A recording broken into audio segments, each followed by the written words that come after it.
Later this year, Western audiences are going to see the first Yakuza mainline title that doesn't feature Kiryu Kazuma as its protagonist. It is also the first to not feature action gameplay, instead becoming a turn-based RPG set in the wonderful seaside city of Yokohama. So let's take a look back at this legendary franchise and its creator with these 5 things you need to know about the Yakuza series.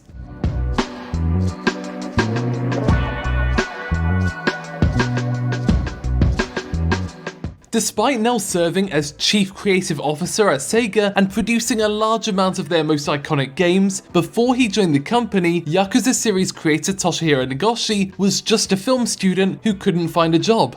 I relate. He decided to apply for Sega because 1, he was a fan of games, and 2, he seriously needed to be able to buy groceries. At the time, he had no experience in games creation and had no idea what to do. But here's the thing, this was during the start of 3D in games, and all these 2D artists had no idea how to work in the medium. Luckily, Nagoshi's experience in film meant that his camera skills came in handy for working a 3D camera in games. Since then, his experience in film has informed his treatment of the Yakuza series, from getting big name actors to having the cutscenes feel truly cinematic.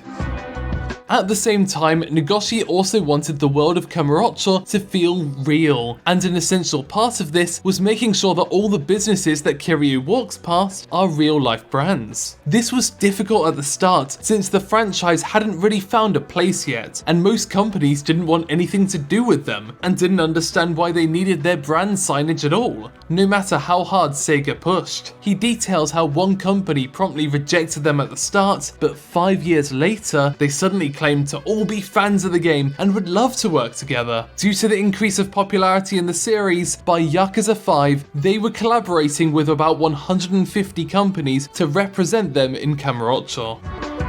You might think that the sort of guy who created a game about Yakuza and fighting might be brash and reckless himself. But like Kiryu Kazuma, Nagoshi is responsible and thoughtful. Even though Kiryu does a lot of fighting, he never starts one himself. It's always prompted by someone else. This is a part of Nagoshi's philosophy where he doesn't want to promote real-world violence, and he feels that since his games take place in a representation of the real world, letting players start fights wouldn't be okay. He states that if anyone ever committed murder because of his games, he'd immediately quit the industry. He takes it seriously.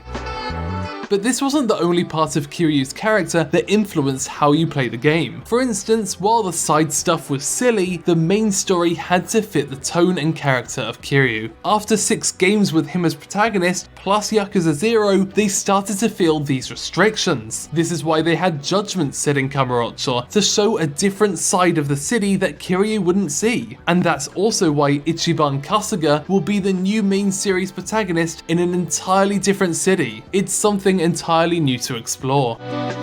Yakuza was never meant to do well in the West, and when it was initially released overseas, Nagoshi wasn't surprised that it didn't do well. At the start, they were hiring outside companies to do the translation, and the dialogue felt flat. So eventually they moved translation in-house, working intimately on getting the cultural ideas and concepts of the script across in a way that doesn't just translate word for word, but instead translates the intent and ideas in a way that feels natural in English. The result? A massive sales boost and a franchise with a following around the globe. Thanks for watching OTAQUEST in Japan. Feel free to subscribe to find out more about the art and creation of Japanese pop culture.